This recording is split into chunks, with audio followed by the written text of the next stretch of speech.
written two essays for this evening. The first one is entitled Initials, Letters, Whatever. Today's world of texting involving letter combinations to substitute for standard English vocabulary is nothing new to me. The use of letters referring to names started in first grade for me.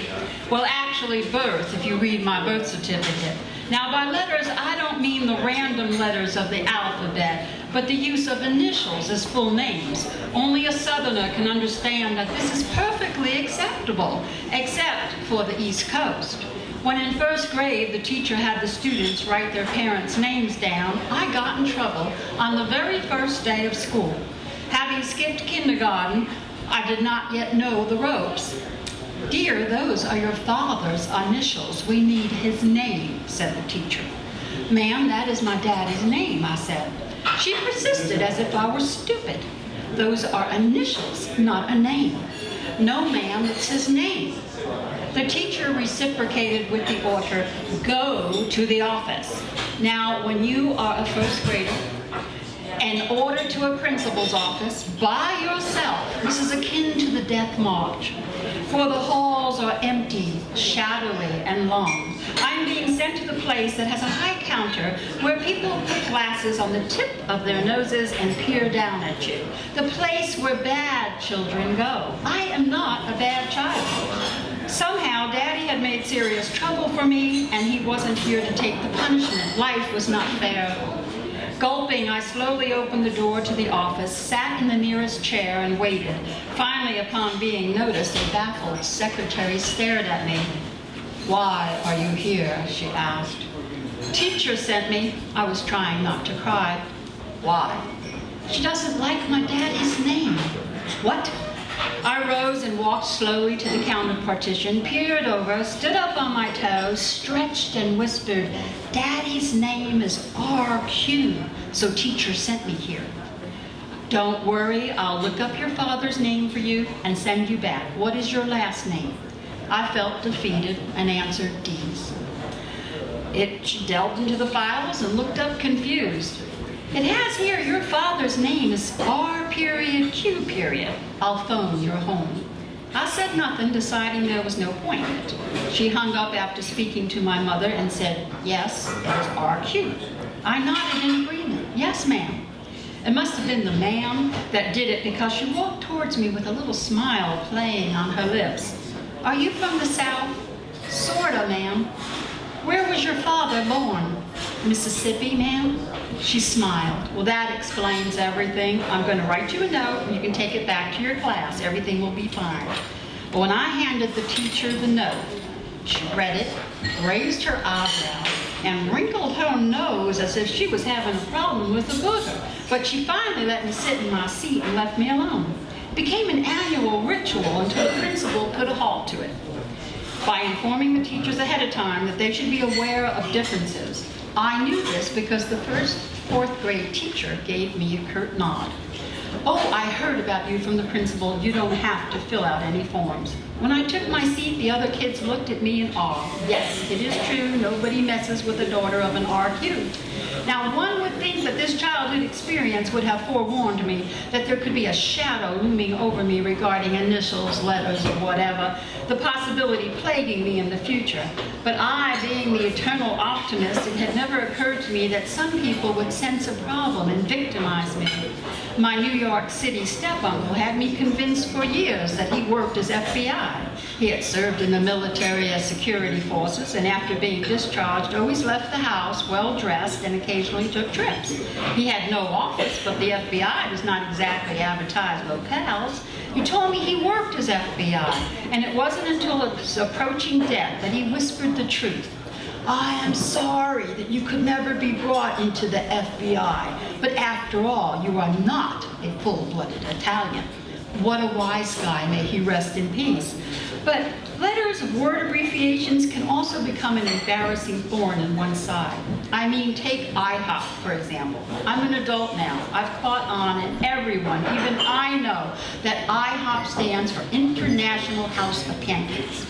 Being new to Missouri, I was happy to make a new acquaintance who telephoned me one evening, extending an invitation to be her guest at IHOP the next morning. "Well, that is so nice of you. Thank you," I said. "My pleasure. I know you love it. I'll pick you up at 8, she answered. Well, who doesn't love pancakes? So the next morning I was up early, ready to go. I had not had pancakes for ages, and I didn't have a cup of tea because I'm going to enjoy that with my stack of pancakes and some good conversation. I'm headed to IHOP.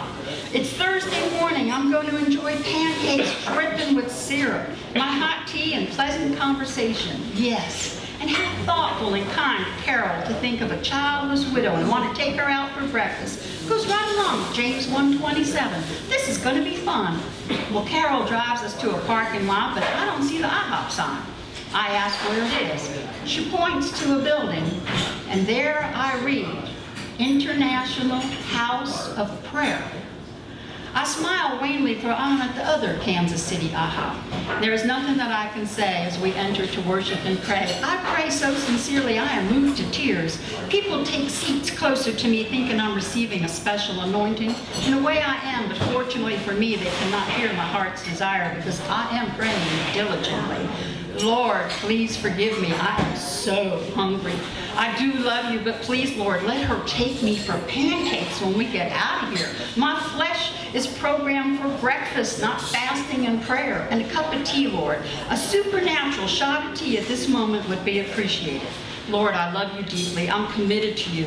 But I am sorry, I also love pancakes. Not as much as you, but I really need them. Not as much as you, but pancakes real soon would be real nice. Now, Carol, to this day, thinks I'm one of the most spiritual women she has ever met. Why? Because, well, God does answer my prayers. So while I proved to be a good listener and she was talking about God things, I was unable to say a word due to having a mouthful of pancakes, and I'm sure I heard the Lord chuckling. But what really amazes me is when certain things are resolved about initials. I asked my daddy why when in Mississippi, folks called him AC when his name is RQ. He told me it was so he would not be confused with his father, RQ Sr. Now, Pawpaw said nothing as I studied the alphabet, trying to see the formula and the reasoning behind this. Pawpaw didn't remember. It was one of those, that's just the way it's always been sugar things. Well, I also knew better than to pursue it since my great-aunt Alta was my step-grandma. And she was not fond of Daddy at all because of the fact that Pawpaw had married her sister first, Aunt Alta was second choice. Now, years later in Mississippi, I thought of the grandmother I had never met as she died when Daddy was 3. Curious, I was snooping. And I stepped into a cobweb shed and felt a sense of excitement when I found her trunk. Dusting it off, I stared at it in the dim light. Here'd be an opportunity to meet my real grandma. I was stepping in her world as I opened up that heavy trunk lid. And rummaging through the trunk, I was thrilled when I found his favorite book, The Lady of the Lake by Sir Walter Scott, and special children's books.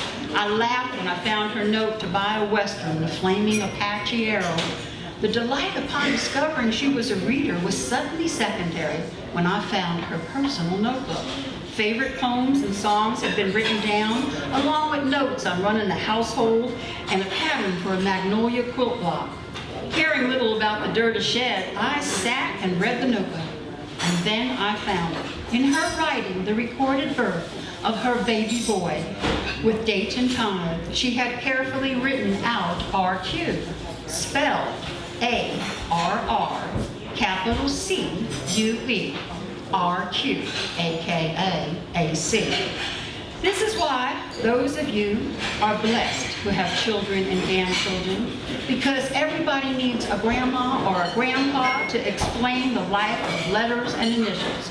So I'm going to tell you to get involved deeply in 21st century texting. Think of it. You can write things like COG, cool old guy, or LOD, laugh out dentures, and you can make up so many more of your own. So I want you to go forth. I want you to use those initials and those letters and be blessed.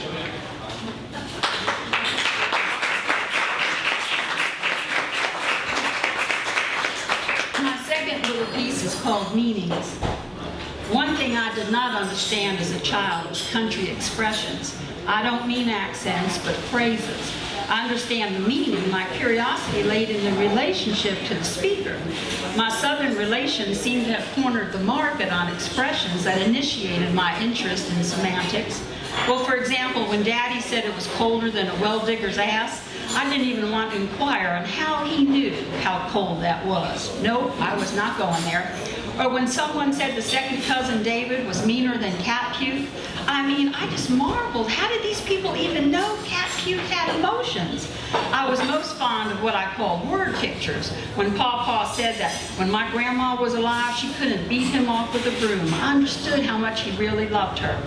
But there are some phrases that could get you in trouble, though, especially when you're sent back east. We know the educators were challenged when I was a child. After all, they didn't know about name initials. It came as no surprise to me that I had unintentionally shocked them. When upon being asked how I thought I did on some scholastic testing, I simply answered with the truth. It was slicker than snot.